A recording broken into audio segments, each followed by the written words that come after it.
Brown had just finished reading a book about a powerful witch at Red's home. And Brown was extremely excited as he read about the magic she possessed together with the poisonous potions that she crafted. Then suddenly, Red remembered a story told by his mom about a woman who lived in a forest far to the west of town.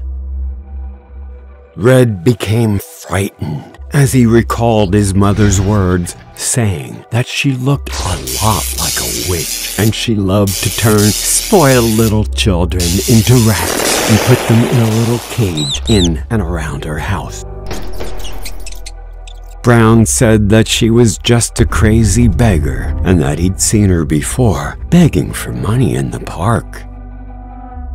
Pink stood by with an expression of awe as she was listening to her friends talking about the old lady. To her, that old lady was just an eccentric old woman who rarely speaks with anyone. Then, as if Pink just thought of an idea, she excitedly jumped up and suggested that 3 of them should go to the old woman's house to find out what was really going on and get to the bottom of this mystery. At first, they were a little bit scared and worried, wondering if they should go to the house or not. But everyone was curious, and they all agreed to go there together.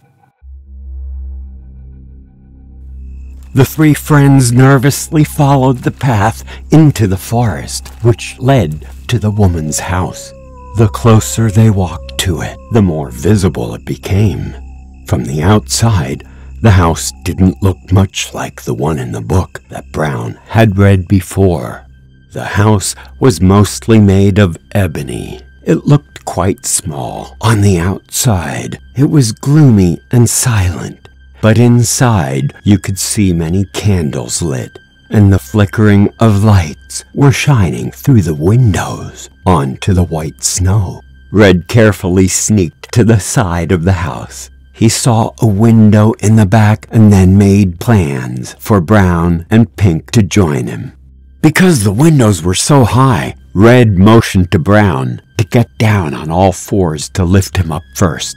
Both Pink and Brown were curious to know what that old woman was doing inside.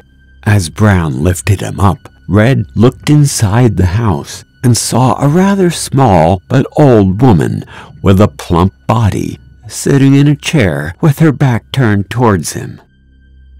Red could hear the old woman chewing. It looked like she was eating something. Since Red could only see her from behind, he couldn't tell what she looked like and what she was actually doing. Suddenly, a mosquito came to sit on Brown's nose as he was helping lift Red up. He couldn't kill it. It flew up his nose, and it made him sneeze loudly. Red's loud sneeze broke the silence. The old woman suddenly got up and turned toward the window. Now, Red was speechless, overwhelmed with fear. At that moment, the image of the old woman was clearly visible. She was halfway undressed, revealing her large belly. Right inside her abdominal cavity lurked an unusual, monstrous, human-like head. This creepy old lady was feeding rats to that whatever kind of creepy creature was growing out of her stomach, and it had sharp teeth and a creepy long tongue fluttering in front of her stomach. As he looked closely at her stomach, he quickly realized it was a wicked, demonic face. It looked like a parasitic demon living on the woman's stomach. Oh, it was sinking its teeth into the rats, swallowing them as the crimson blood spilled all over the floor, creating a disgusting sight. Red gagged, trying to hold back the nausea, but then fell backwards into Brown and Pink's confusing faces.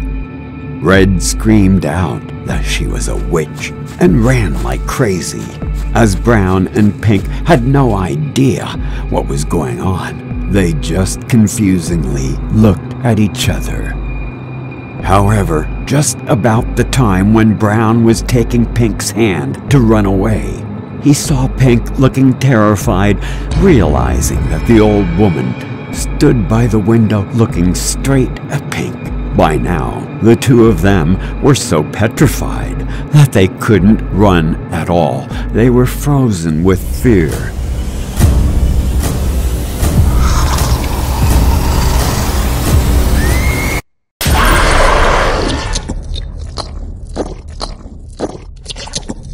From her abdomen, a monster with a wide mouth jumped out, rushing towards Pink, swallowing her whole body in the blink of an eye.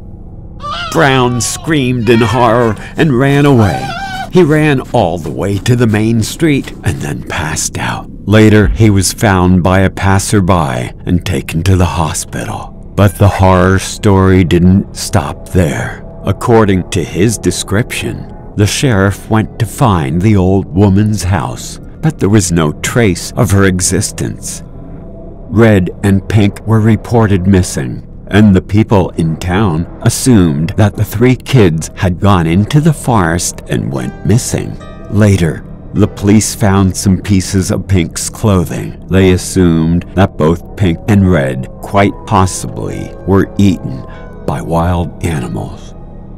To get more ideas about my horror novel about witchcraft from this story, which was also previously told by a priest, I decided to meet Mr. Brown at a small monastery. Aside from this crazy story, Mr. Brown also told me about a thrilling detail. The monster that was raised in front of the old woman's belly was actually her son.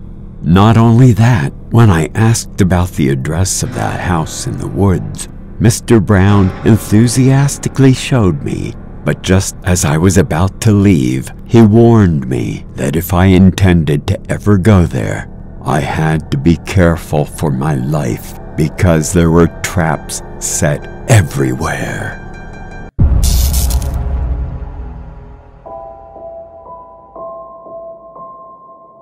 I began to think, I guess dating isn't like it used to be. Be careful of those one-night stands and choose your mate carefully. Don't go there on an empty stomach.